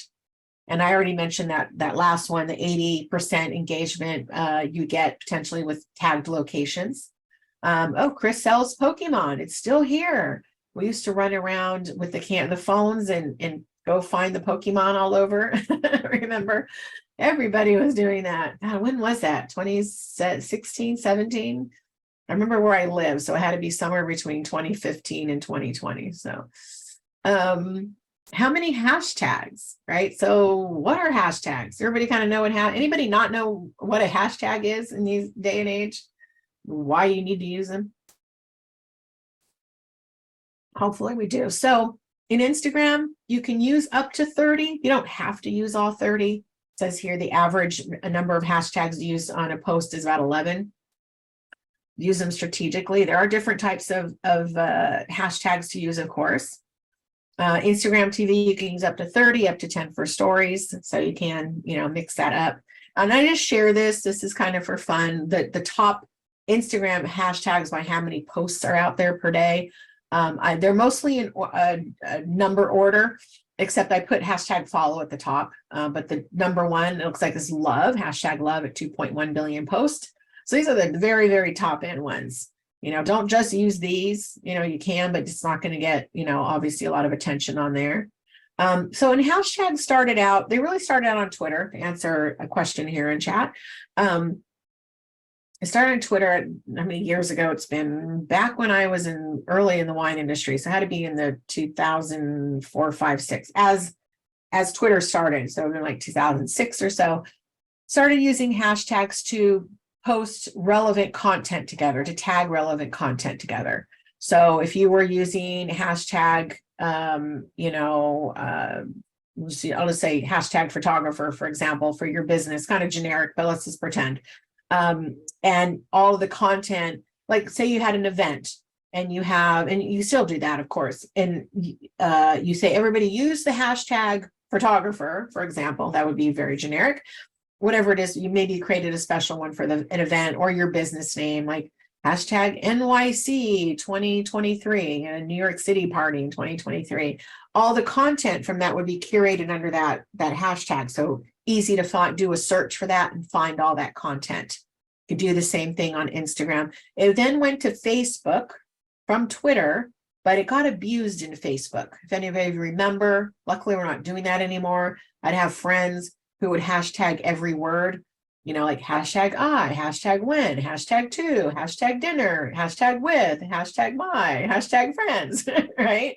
That's not how that works. Luckily, we stopped that nonsense on Facebook. And you can still use Facebook hashtags on Facebook, but you don't do hashtag every single word in your caption. And then eventually, of course, went to Instagram.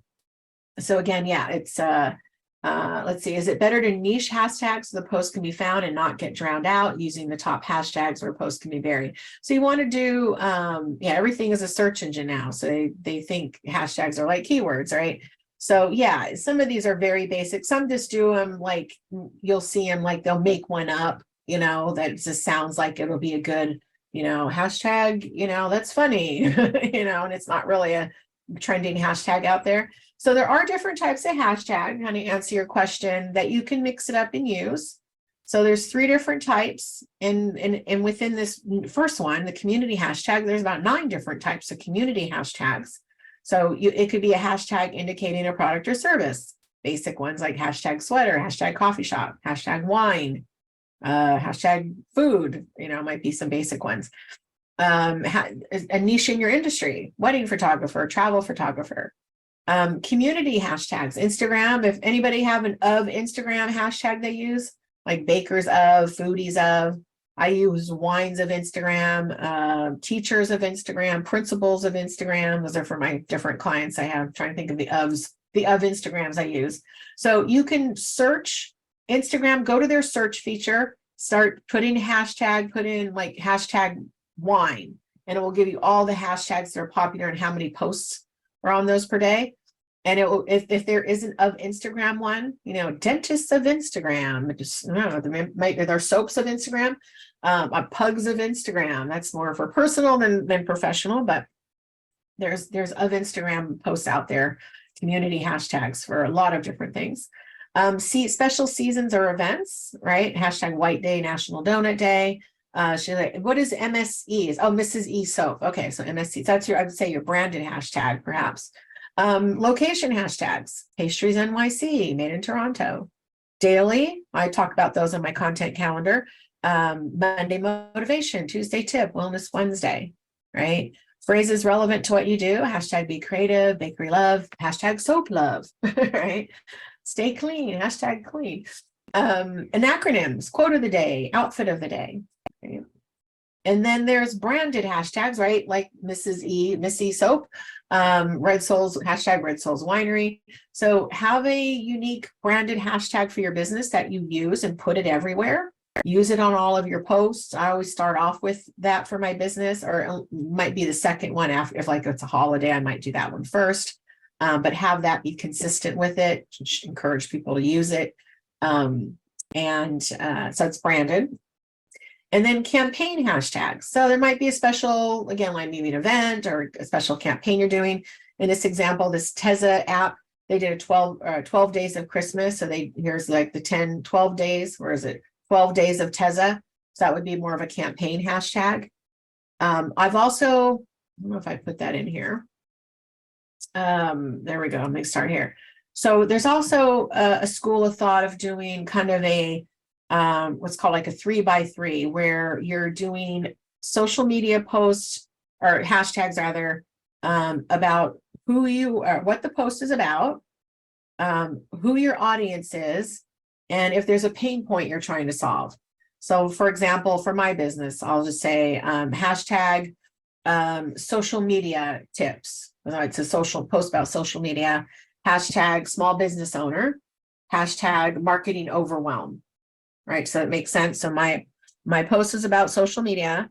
My target is small business owners, and my pain point is marketing overwhelm, right? So you can think of that. Might not work for everybody. Might have pain points for maybe for soap. I'm thinking I'm just keep comment the soap, hashtag stay clean, but think about that. So that's also another strategy to use for hashtags as well.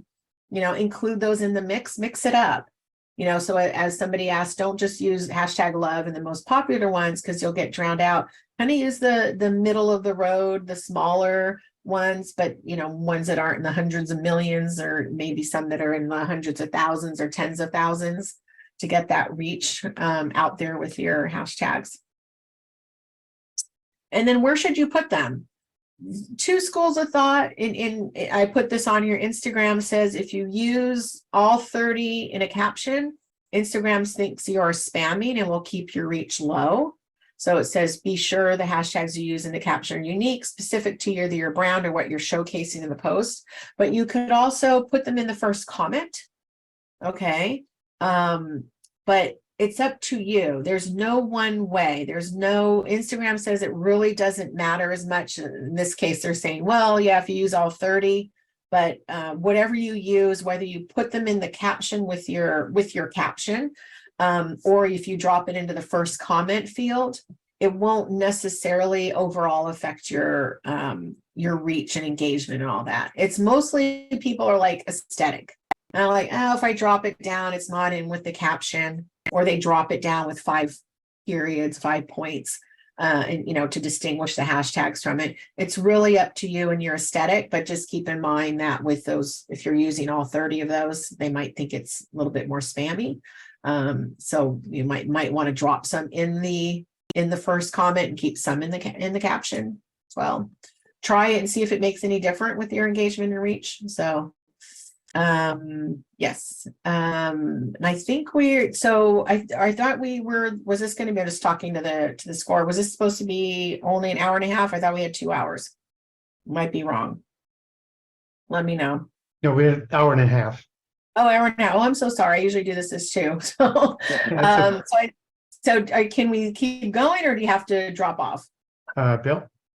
Why don't we keep going? For the Okay. people who are planning an hour and a half, you certainly, do what you can. We are going to have this on our YouTube page, which you'll be able to see the whole presentation. So if by chance, if you have to go, by all means, do what you need to do, but you could still get the content for the full 2 hours afterwards, and just watch our YouTube page. So of course, Patty, you can of course complete for the 2 hours. Those that have to leave, please do, and then you can just watch the video afterwards. Perfect. And we'll have a copy of the slides available. Yeah, thank you, everybody. I'm sorry I forgot that it was only an hour and a half. I usually do this in 2. So great. Okay, so if you can stay, great. If not, like I said, you'll get the recording and all the other stuff in some way, shape, or form. So thank you. So I definitely want everybody to see the content calendar, because that's, I think, my most important part here. So again, there's shopping tags. If you have products, you can, and you can check the current requirements. I don't think you have to have so many followers to do shopping tags. They might want you to be more active before you do advertising. I had a client that she was the one who hates social media, and she just decided, like, I'm going to go on there. I haven't posted anything on Facebook, and try to do ads, and they shut her down. They're like, well, you kind of have to build a reputation first. So you want to be mindful of that. Don't just start your Instagram page and go, I'm going to go right to start advertising. They're going to want to see, like, are you a spammer? Are you participating in the community? Are you getting organic posts out there and speaking to building relationships? So you want to be mindful of that with advertising and anything that might involve shopping. So they don't think you're kind of fly by night and going to sell something and then leave, right? So influencer marketing, anybody use social media influencers for their marketing?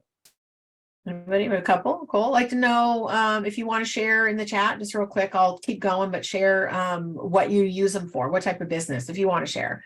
I'd love to know what you're using and how it worked, if it worked for you or not.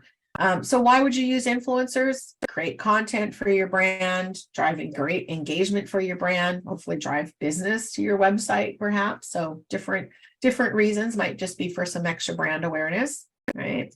And there's different levels of influences, right? You have the celebrity, whether I don't care if you love her or hate her, the Kardashians all are influenced, tons of celebrity influencers out there, different levels of influencers. Here might be somebody a winery hires to be an influencers to come and enjoy the winery and take pictures and tell people how great the wine is and the experience is. What do people think about influencers in general?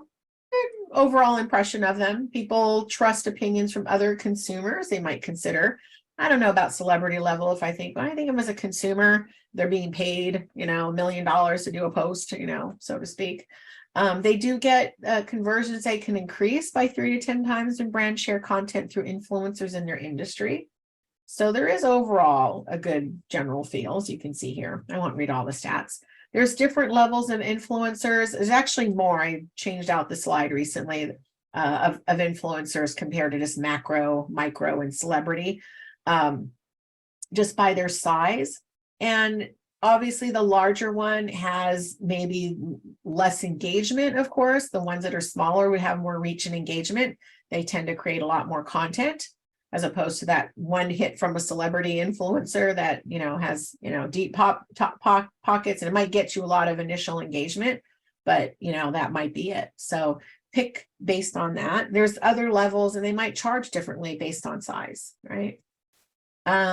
Yes, and thanks for answering that, Johnny. The buried by the million of posts unless you have high engagement. Very true.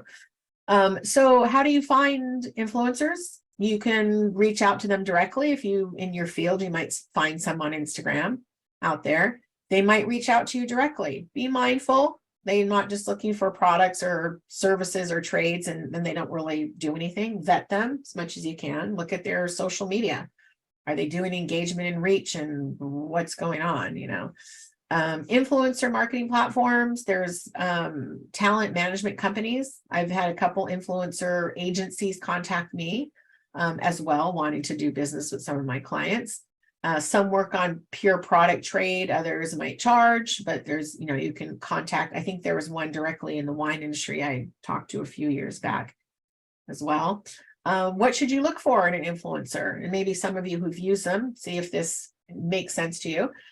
Quality of their content, the size of their audience and their following, that again, going back to those different levels, how much engagement they get, their cost definitely could be a factor if they trade or if they, if it's going to cost you money. Make sure, again, like if they say, well, we charge $500 per post, make sure you know what you're getting, right? Some might work on revenue share. I have a client, she's does skincare. She probably more of a personal relationship with the influencer. She's a model and she's working purely on revenue share. So whatever she does out there, she'll make some money, and she converts sales out there. I have to catch up because I think they just started doing the campaign in the past couple of months. Aesthetic, making sure their brand kind of matches yours. If it's something that's kind of like bubblegum pink, but you're like more heavy metal, black rock and roll kind of thing, might not fit the aesthetic of who you're sending and who they're influencing, so to speak. So thanks. I haven't figured out the algorithm how to increase, maintain engagement. Yeah, I would say, David, definitely like go back to what I say about, if you're posting consistently, trying different types of posts, trying different types of content types, like the posts, reels, carousels, etc. Just quickly going, LinkedIn, they actually have humans and an algorithm, I should say. They have humans looking at your content, where in Instagram, Facebook, you don't. It's all based on machine algorithms, but LinkedIn's a little bit differently.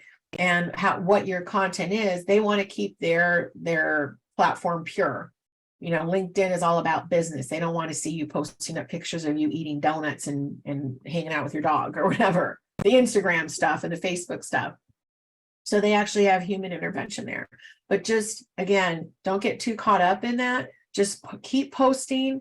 Don't look at don't look at the scale every day if you're trying to lose weight. It's kind of the same thing with your posting. Look at your overall over the month. Don't get caught up in your daily engagements and reach right away. Just post consistently, engage, yourself, be involved, people commenting, you're out there commenting, you're liking and commenting and sharing other people's content. So it's reciprocal. I'll talk about that in a second. I think that slide's coming up. Things you can do to grow your followers. So again, other reasons to hire them, definitely to grow your engagement, generate sales potentially, right? Increase site traffic, right? Add that value to your brand. So why you'd hire them, right?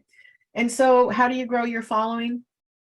So again, there is no magic unicorns and fairy dust and sprinkles and miracle grow. It's just a matter of being regular and consistent, right? Speak to your market, speak to your customers. What do they want? What quality content would speak to them and be value to them, right? Not just posting just a post, right? Have that clear brand voice and brand identity. If you have multiple people posting for your brand, make sure you're all speaking in the same voice. You know, if you have somebody say younger, that's your social media person, and your audience is older, maybe not using acronyms or slang or words that maybe fit their generation and not your ideal audience, you know, as an idea. It fits who you are. If you're more of a conservative brand, well, I don't mean by politics, but just say a more conservative brand, you might not want a casual voice out there. So definitely matching the message and format to the proper networks. Put your social media follow buttons everywhere. If they're on your website and everywhere else, check and make sure that they work. Make sure they're on there. I talk to a lot of business owners out, you know, and do strategy sessions. And the first thing I do is before my call, I look at their website, their social media, and 9 times out of 10, they don't have their social media on their page. And they're quite surprised when I point that out to them, or they're missing one, or they don't work. So please check your website now and make sure those work, and they're on there. All of your buttons are on. Maybe you added Instagram last year and you haven't looked at your site for 3 years. Make sure they're on there. Put your QR codes of your site everywhere. If you have a place, if you go out to events, make it easy for people to follow you and encourage them to follow you. All right, and follow other people and see if they follow you back. So whatever you do, share it in your emails, share it in your signature. If you get an email from me, I have a little hi, hello, I think it's called. There's a little signature card, and I have my social media buttons on that. So if somebody wants to follow me from my signature, they have it there. Again, using those hashtags, make it easy for other people to share your content, and look at your stats. Make sure you're looking at those stats. Okay? And again, experiment with different content types. You know, try those carousels, reels, stories, etc. out there. And then this is the most important part. So I don't want anybody to miss this. I think the most important part is how to manage your content, right? You're probably overwhelmed. Like, how do I do it? How do I get it all done? How do I get my social media, my email, my blogs? How do I manage it? How do I know when, right? Is anybody overwhelmed by that process? Right? Raise your hand, right? So if you're going to be the one to create the content, it's going to be work. Okay. Unless you hire somebody or bring somebody in to do it for you, it's going to be work. But I find a lot of you just get caught up in the process of how to get it done.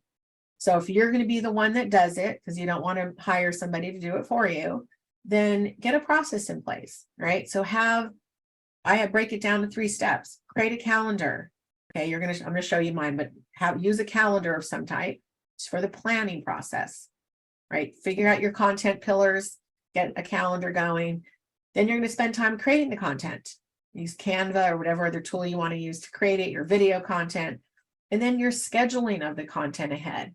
Work ahead, right? All of my content, my calendar I'm going to show you is, I started the calendar for my clients about 6-7 years ago as a tool for me to sit with them and have our end of the year planning session for the coming year. And so I just use a simple Microsoft calendar Word template so I can scribble notes on dates and stuff as we talked. And then I would come back to my office and create a calendar for me to use and know what I have to do on a day-to-day basis.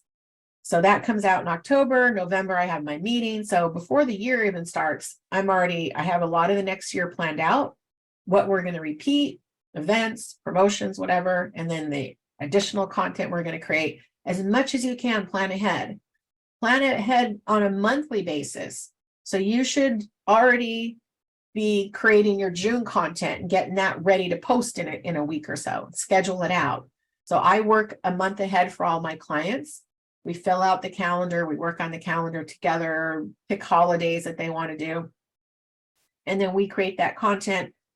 If they need to approve it, they see it by the middle of the month, maybe by the 10th or so. And by the end of the month, I schedule all the content. I don't even know today's what, the 18th, I think 17th. I don't even know what's being posted out today because we already scheduled it by May 1st.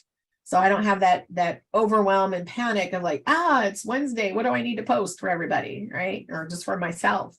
So having this process in place, spend that time, mark it on your calendar. If you're going to do it, block that time as an appointment. Okay, your planning time each month, if it takes you an hour or 2 hours to do the planning, the creation time, and you'll figure out. We're all going to be a little bit different. I mean, I'm pretty quick on all of these, so I have help with the creation as well with my assistant. But whatever it takes on each of these, maybe it takes 2 hours a month for you to schedule it out using a scheduling tool or going to the individual platforms to schedule it out. Block those times so you know it's a sacred appointment, not like, oh, okay, I'll get to that Thursday. Thursday comes and you forget about it and the hat drops off your head, right? So honor those times if you're going to do it, okay? But realize it's still some work, but I think the process, streamlining the process will help, right? So the calendar, I'm going to show you mine. Use whatever calendar works for you, okay? And you can use it for your social media, your emails, your blogs, you can sync everything together to help you plan ahead, right? Use a graphic tool. This is Canva, right? Definitely use the pro version. It's only $10 a month if you pay annually or $13 monthly, totally worth it. There's AI features in there now.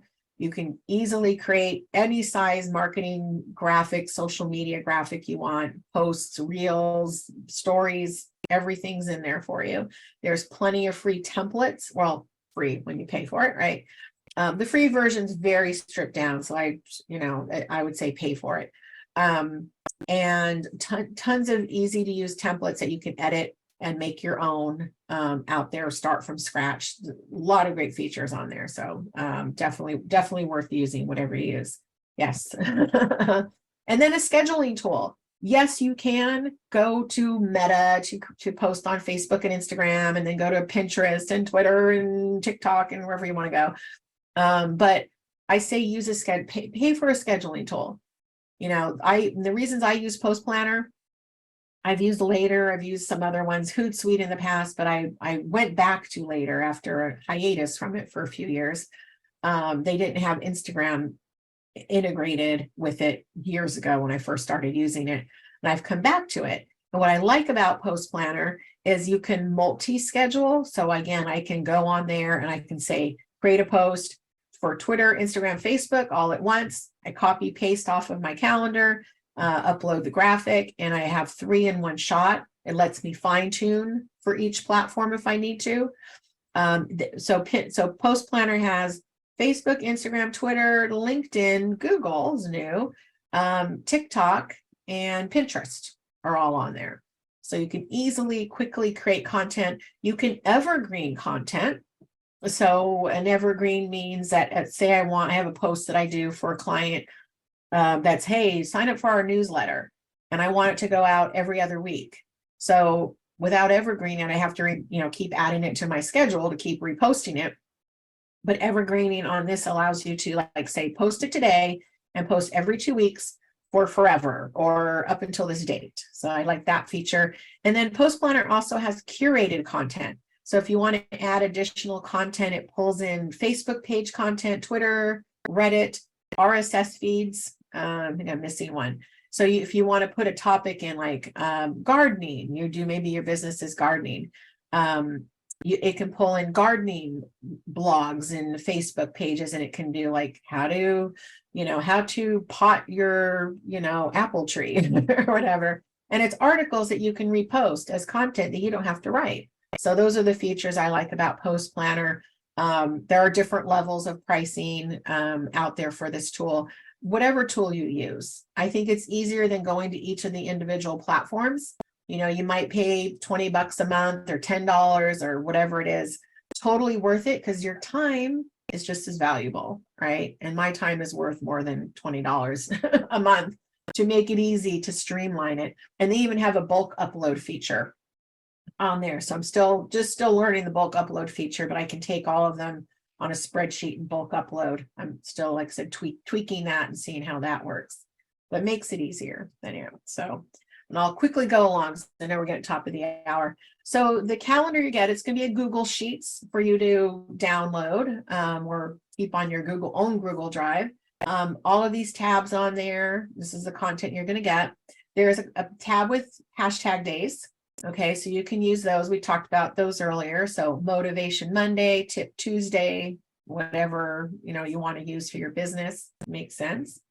There are some content ideas. So they're kind of based on some of those content pillars. Be the expert, timely topics, inspirational, uplifting. So they all kind of fit into that educational, promotional, inspirational, all those content types, right? You have some video content ideas for you. If you can't think of some things to create videos on, or some ideas for you. I don't write the scripts for you, but give you some ideas. And then there's also holidays. So in addition to the traditional, there is also non-traditional holidays, the kind of fun holidays that you can use as well. So these are pulled from nationaldaycalendar.com, and you can pull if they might relate to your business or not, but have fun with them. Their purpose is for engagement as well and additional content. So my client, my transportation logistics client, there is a National Logistics Day in June. National Peanut Butter and Jelly Day, that could be something to get engagement. What is your favorite PB&J combo as a kid? Even if you don't sell, tons of fun holidays out there to use, right? So this is the calendar. I know we only have a few minutes, so I'm hoping I can rush through this at the top of the hour. I don't know if you have another one at the noon, but we'll try to wrap this up as quickly as possible so you get the full gist of the calendar at least. So you fill it out. You can see it's color coded. Social media is in blue, blog posts, baby blue, emails, orange, red, or holidays. So I'll kind of talk about the social media. Most important is for each social media post, you're generally going to have 2 lines of blue, okay, on there. Some I don't have that on here for the example, but the first line is going to be what type of post. Is it a hashtag day? Are you going to ask a question? Is it going to be an inspirational quote? Maybe it's going to be a holiday, right? The second line is going to be more specific. So, for archive and planning purposes, I know on Wednesday the 3rd, it's going to be a Merlot tasting video. On National Donut Day, I'm going to pull a chocolate donut in Zin on that. So I know to go find those graphics. So those are social media. You want to have generally 2 lines of blue. If it's a holiday, you might like Hanukkah, you might just have the one, you might put the specific, like, what are you going to post up for Hanukkah if you're going to post up for that? So again, get very specific. Email, you're going to post up as well, and put for everything you have going on, and you're going to kind of put those on to sync with your social media as well. And this is a B2C one. B2B works exactly the same. Color coding's the same. Use hashtag days. You can use holidays. Put up your emails and your events and all that. Everything works the same whether you're B2B or B2C. Okay. And the one last page on there is the prep. Well, I call it the prep page, but it's called posts on the calendar.